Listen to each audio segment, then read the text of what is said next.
श्री स्वामी समर्थ।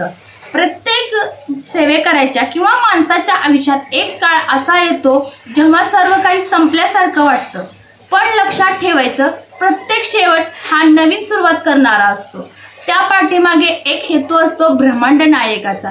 म्हणूनच आपण सेवेकऱ्यांनी नको त्या वाईट काळात हारून गेलो तर आपल्याला नको ते विचार येतात, त्या गोष्टीकडे न जाता जर आपल्या मनात कुठेतरी पॉझिटिव्हिटीची भावना ठेवली, आपल्या पाठीशी स्वामी समर्थ महाराज आहेत हा भावना जर ठेवून आपण जगत राहिलो तर निश्चितच आपला उद्धार होईल आणि आपण पडत्या काळातून चांगल्या काळात यायचा मार्ग सापडेल। महाराज असे बोट देतात, ते बोट पकडून आपण निश्चितच वर चढू।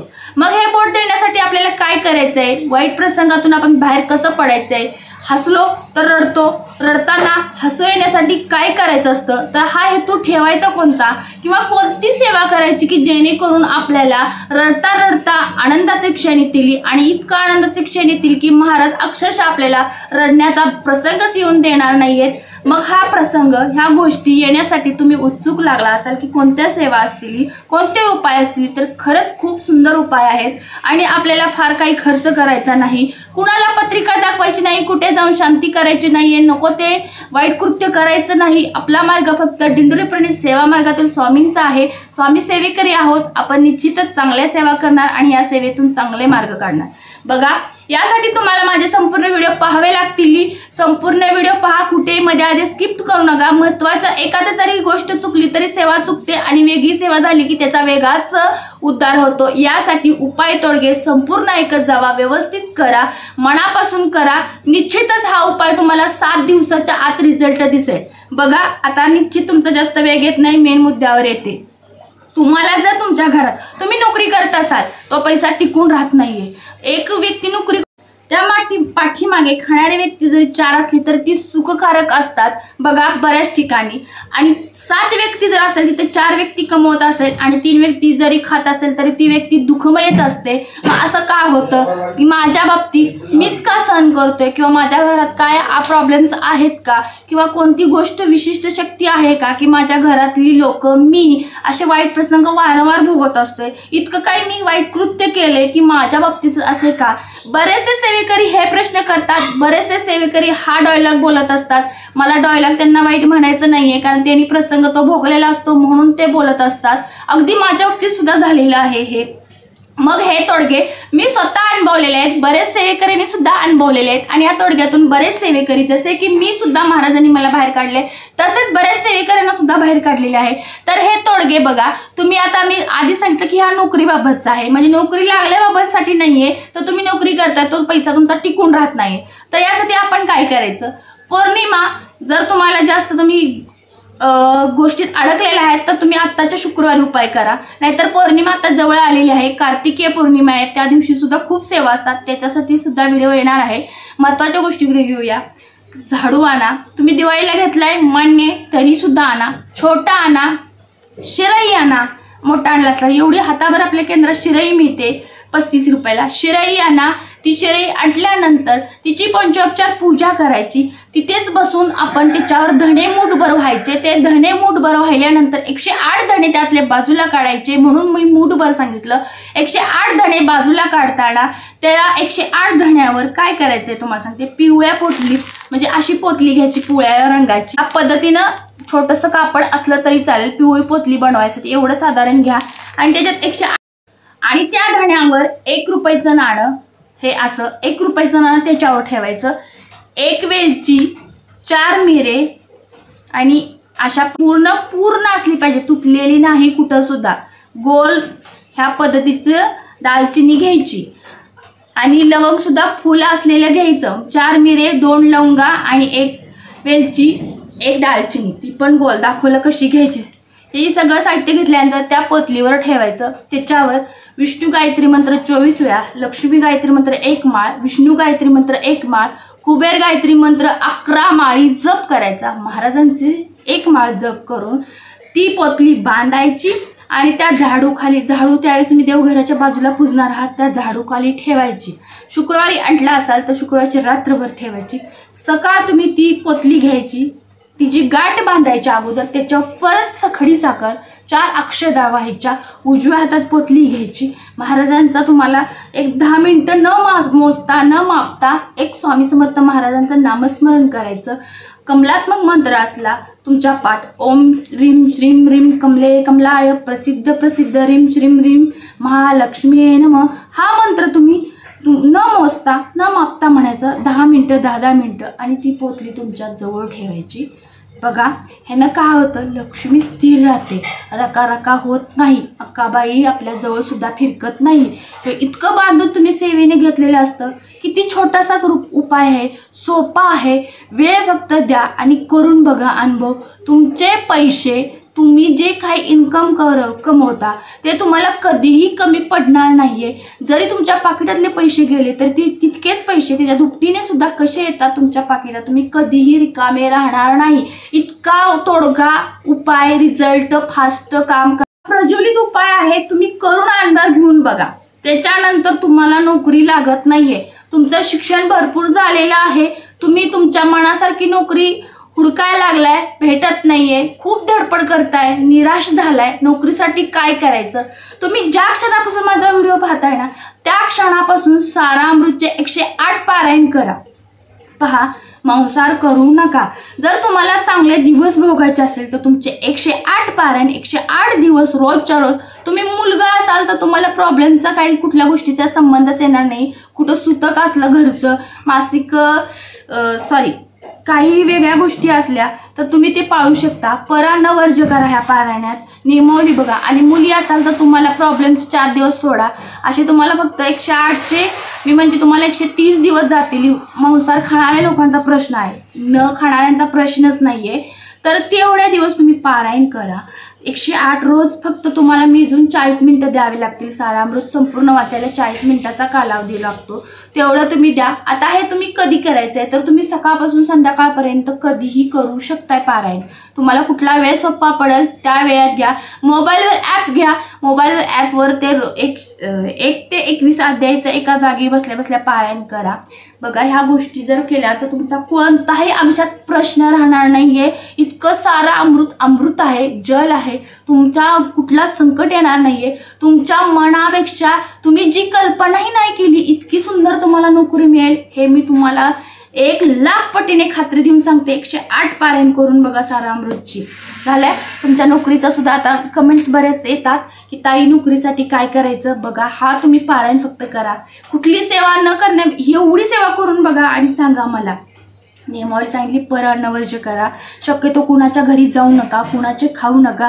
निगेटिव्हिटी लोक भरपूर या जगात असतात. आपले चांगले झालेले त्यांना बघवत नाहीये. मग त्यांचं जर मनातली भावना आपण त्यांचे अन्न खाल्लो तर आपल्या शरीरात सुद्धा तशाच लहरी तयार होतात आणि त्या लहरीतून आपल्याला सकारात्मक बोलण्याऐवजी नकारात्मक बोलत असतो, त्या लहरी प्रज्वलित होतात. केलेली सेवा वाईट मार्गालाच जाते, चांगल्या ठिकाणी येत नाही. म्हणून परान्न वर्ज्य करा. तुम्ही स्वतः तुमचे घरचे खावा. 108 पारायण करा. मांसाहार करणाऱ्यांना वर्ज्य करा. तुमचे दिवस सुखाचे येणार आहेत. नंतर तुम्ही आरामदायी सगळ्या गोष्टी करू शकताय. सध्या तरी हे नियमावली पाळून पारायण करा आणि चांगल्या गोष्टीला तुम्ही आगमन करायचं, त्याची तयारीला लागा. दुसरं, आता तिसरी गोष्ट बघा. ताई, माझ्या ताईंचा खूप जणांचा प्रश्न आहे की ताई आमच्या घरात खूप चांगलं सगळं आहे, म्हणजे मिस्टर व्यवसाय करतात, नोकरी करतात, काहींचे तर भरपूर इन्कम आहे, मी वैयक्तिक काहीतरी करते, परंतु निगेटिव्हिटी काय येते. आता तुम्हालाच तो प्रश्न आहे ताईंनो. तुम्ही जे जेवण बनवता त्यावेळेस तुम्ही ज्या गोष्टी वाईट विचार करता ते तुमच्या आहारात उतरतं. ते आहारात उतरल्यानंतर ते बाकीची लोक तुमच्या घरातली खात असतात, त्यांच्या शरीरातून जे येणारे लहरी असतात ज्या तयार होतात त्या सुद्धा तुमच्या त्या अन्नामुळे तशाच तयार होतात. जे तुम्ही जेवण बनवताना निगेटिव्हिटी विचार करतात तेच त्या अन्नात उतरतं आणि तेच ती लोक खातात. म्हणून सगळ्यांचे विचार तसलेच येतात आणि मग घरात सगळं चांगलं चालू असतं, पण बाकीच्या गोष्टीमुळं निगेटिव्हिटीमुळे सगळ्या सुखावर पाणी किंवा विरजण फिरतं. बघा, लक्षात घ्या. तुम्ही जाणवा तुम्ही स्वयंपाक करताना कोणता विचार करायचा आणि कोणता. यासाठी काय करायचं की मोबाईल किचनमध्ये तुम्ही निगेटिव्हिटी, जर मोबाईल कोण तुम्हाला फोन करत असेल आणि निगेटिव्हिटी पसरत असेल तर मोबाईल तुम्ही जवळ ठेवू नका. नाहीतर सरळ स्वामी महाराजांचा जप लावा आणि कानावर ऐकत स्वयंपाक बनवा. तेच त्यात उतरल, माणसांच्यात पण तेच तयार होईल. महाराजांचं नामस्मरण सातत्याने त्यांच्या शरीरात तयार होतील आणि मग हे वाईट दोष लागून घेण्यापेक्षा बघा, वास्तुशास्त्र जर चुकीचं असेल तितके वाईट गुण दोष लागत नाही, तितके आपल्या अन्नात आपण जेवण बनवताना वाईट विचार करत असतो ते तितकं त्या लहरी त्यात उतरतात. तुम्ही प्रयत्न करून बघा. आजपासून तुम्ही व्हिडिओ पाहताय त्या क्षणापासून जे काही बनवाल, अगदी चहा, दूध गरम, बाकीचं, त्यावेळेस तुम्ही स्वामी महाराजांचा मनात एक प्रतिमा तयार करा. माझ्या पुढे महाराज आहेत, मी केंद्रात गेलोय आणि मी सेवा करतोय. ते करतानाच तुम्ही स्वयंपाक बनवा आणि तिथून पुढे तुमच्या घरातील व्यक्तींचं जीवन बघा, तुमचं बघा किती फरक पडतोय. ह्याच्यानंतर बघा, बऱ्याचशाच ताईंचा प्रश्न आहे की लग्नाला 16-17 वर्ष झाले, मूल होत नाहीये. बरेचसेच व्हिडिओ बनवलेत, परंतु त्यातून सुद्धा सेवा त्यांनी ताईंनी केल्यात. मी म्हणत नाहीये, पुत्रदा एकादशीच्या सेवा झाल्यात, पाळणा आहुती झाल्या, केंद्रात बरेचसेच त्यांनी सगळं केलंय. तर आता सेवा काय करायची मी सांगते तुम्हाला. तुम्ही गुरुचरित्रचं पारायण एका महिन्याला 1 करा, नियमावलीनुसार करा. आता ब्रह्मचर्याचं पालन त्यावेळेस करायचं असतं, 7 दिवस फक्त करा. मुलासाठी करणार पण ते जे काही गोष्टी त्या गुरुचरित्राला असतात त्यास धरून करा. फार तुम्ही वर्षभर मांसाहार खात असाल तर माझ्या ताईनो दादानो दोघांच्यासाठी, तुम्हाला दोघांनाही मुलं हवी असतात. दोघांचं तेवढंच कर्तव्य असतं, जेवढं बायकोचं 50% तेवढं नवऱ्याचं 50% असतं. दोघांनीही मांसाहार खाऊ नका वर्षभर. 11-12 महिन्याचे 12 पारायण झाले पाहिजेत. एक नवऱ्याने 6 करा, बायकोने 6 करा. तुमच्या घरी निश्चितच वर्षाच्या आत पाळणा हलणार, हे पण मी 1,00,000 पटीने खात्री देते. हाच उपाय आहे, हाच तोडगा आहे. गुरुचरित्र पारायण करा, घरी करा. केंद्रात असेल तर सामुदायिक केंद्रात जाऊन बसा. जर तुम्हाला केंद्रात जमत नसेल तर येणाऱ्या डिसेंबर महिन्यात गुरुचरित्र पारायणाच्या वेळेस तुम्ही केंद्रात जाऊन टॉयलेट साफ करा. ती घाण साफ केली तर महाराज तुमच्या आयुष्यातली घाण बाजूला करतील आणि चांगले प्रसंग देतील. हे प्रत्येक सामुदायिक जर पारायणात तुम्ही जर टॉयलेट, चपला स्टँड जर स्वच्छ केले, नाही पारायणाला बसता आलं तरी तुमच्या आयुष्यातील वाईट घाण महाराज बाजूला टाकतील. स्वच्छ मार्ग, स्वच्छच गोष्टी तुमच्या जीवनात येतील. अनुभव घेऊन बघा. आता जवळ 4 डिसेंबरला दत्त जयंती आहे, त्याच्या आधी 7 दिवस पारायण चालू होतं. सामुदायिक पारायणाला बसा ताईंनो दादांनो आणि करा या सेवा. आता सगळ्यात महत्त्वाचं बघा, तुमच्या घराचा व्यवसाय तुम्ही आता चालू केलेला आहे, नवीन किंवा 10 वर्षापूर्वी चालू केलेला आहे, लॉसला जायला लागलेला आहे, प्रचंड खर्चाचं दिवस आले. छोटीशी गोष्ट केली तर आणायला गेलो तर 100 रुपयाची नोट पुरत नाही आहे, 500 रुपयाची नोट पुरत नाही, इन्कमच नाही आहे, तर घालवायला पैसे कुठून येणार. तर यासाठी आपल्या घरात ह्या कवड्यांची सेवा केली पाहिजे. पिवळ्या कवड्या आहेत, मी तुम्हाला जवळ दाखवते. ह्या आपल्या पिवळ्या कवड्या आहेत, तांदळाच्या ह्याच्यात आहेत. मी माझ्या सेवेच्या सांगते, कुंजुमच्या वेगळ्याच आहेत. तर ह्या पिवळ्या कवड्या तुम्ही केंद्रातून आणायच्या, शुक्रवारीच खरेदी करायच्या, मंगळवारी नाही, किंवा पौर्णिमा दिवशी खरेदी करा. हिच्यावर पाण्याचा, दह्याचा, मधाचा, दुधाचा अभिषेक घालायचा. अभिषेक घालताना 16 वेळा श्रीसूक्त, 1 वेळा फलश्रुती, 16 वेळा पुरुष सूक्त, 1 वेळा फलश्रुती, स्वामी सहस्त्रनामावली. तुमच्याकडे स्वामी नामावली नसेल तर विष्णू नामावलीचं पठण करा, व्यंकटेश स्तोत्राचं पठण करा. ह्याच्यानंतर विष्णू गायत्री मंत्र, लक्ष्मी गायत्री मंत्र 24 वेळा, कुबेर महाराजांची 11 माळी जप करा. आणि नंतर अभिषेक झालं, सगळं झालं स्वच्छ की हे हातावर घ्यायचं. हातावर घेतल्यानंतर काय करायचं, ह्याच्यावर पुन्हा एकदा कमलात्मक मंत्र 1 माळ घ्यायची, माळ नसेल 10 मिनिट अगरबत्ती लावा आणि हातात अशा स्वरूपात धरा आणि अगरबत्ती विजेपर्यंत कमलात्मक मंत्र तुम्हाला म्हणता येईल एवढा. त्यानंतर ह्याच्यावर जप केल्यानंतर तुम्ही ह्या तांदळाच्या प्लेटमध्ये 7 अशा पद्धतीने ठेवा आणि देवघरात तुम्ही जर शुक्रवारी अभिषेक सोडला तर बाकीच्या सगळ्या सांगितलेल्या सेवेचं पठण केलं तर तुमच्या घराची बरकत कशी होते बघा. तुमचा उद्योग व्यवसायात वाढ होते, चालून व्यवसायात गिराईक कसे वाढतात, उद्योगधंद्याची बरकत कशी होते, लक्ष्मी प्राप्तीची सेवा आहे. ह्या 3 देवी एकत्र येऊन कवड्याचा खेळ खेळत होते. या कवड्याचा खेळ म्हणजे महालक्ष्मीला आगमन असतं. आई तुळजाभवानीचं स्थानबंद म्हणजेच गळ्यात असणाऱ्या कवड्या, सगळ्या गोष्टीला लागणाऱ्या देवींच्या कवड्या असतात. त्या कवड्या जर आपण करून त्याच्यावर सेवा प्राप्ती केली तर निश्चितच आपल्याला आपल्या कुलदेवतांचा आशीर्वाद, सगळ्या देवींचा आशीर्वाद, महत्त्वाचं म्हणजे लक्ष्मी माताचा आशीर्वाद मिळतो आणि आपल्याला कसली कमतरता भासत नाहीये. तर बघा, मी आज थोडेसे तोडगे सांगितलेले आहेत, ते काही आपल्या सेवेबाबतीतच असतात. दिंडोरीपणे सेवा मार्गातील हे तोडगे आहेत. तुम्ही करा. तुम्ही कोणत्या प्रसंगात अडकलेले आहात त्या प्रसंगातला तोडगा करा, वेळ काढा, सेवा करा आणि 7 दिवसापासून तुमच्या घरातील प्रगतीचा अनुभव घ्या. इतक्या मनापासून का सांगते, तर खरंच हे तोडगे प्रज्वलित आहेत. हे तोडगे सिद्ध तोडगे आहेत. हे तोडगे तुम्ही ऐकल्यापासून मनातल्या सकारात्मक भावनेने घेतला तर तुमच्या शरीरातील लहरी तयार होतात. त्या लहरीच तुम्हाला प्रोत्साहन देत असतात की या सेवेतून माझा बदल होणार आहे. हे तोडगे केल्यानंतर माझ्या घराची परिस्थिती एक चांगल्या प्रकारे होणार आहे. तेव्हापासूनच महाराजांचा आशीर्वाद मिळतो आणि आपल्या घरात लक्ष्मी वास होते. सगळे प्रसंग वाईट निघून जातात. वाईट यायला मार्गच राहत नाही, कारण आपण अशी सेवा करत असतो की आपण चांगलंच होणार, सगळं चांगलं होतं राहतं.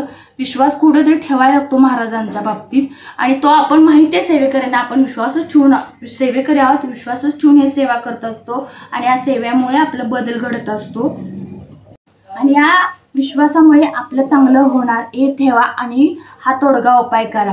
असेच तोडगे नेहमीप्रमाणे रोज तुम्हाला मिळाले जातील. तुमचे जर काही गोष्टी तुम्ही अडकला असाल, तुमच्या नातलग असो, आजूबाजूचे लोक असो, त्यांना सुद्धा तोडगे सांगा, उपाय सांगा आणि त्यांची परिस्थिती बदलायला तुम्हीच कारण ठरा. निश्चितच स्वामी समर्थ महाराज तुम्ही तुमच्या आयुष्यातील वाईट प्रसंग बाजूला काढतील. अगदी ही एक सेवाच आहे. घरोघरी व्हिडिओ शेअर करा, कमेंट्स करा, लाईक करा, बेल आयकॉन प्रेस करायला विसरू नका, जेणेकरून नवीन येणारे व्हिडिओचं नोटिफिकेशन सर्वात आधी तुम्हाला मिळून जाईल. सांगितलेली सेवा स्वामी समर्थ महाराजांच्या चरणी रुजू करते आणि आजचा आपला व्हिडिओ इथंच थांबवते. अवधूत चिंतन श्री गुरुदेव दत्त, श्री स्वामी समर्थ. जय जय स्वामी समर्थ.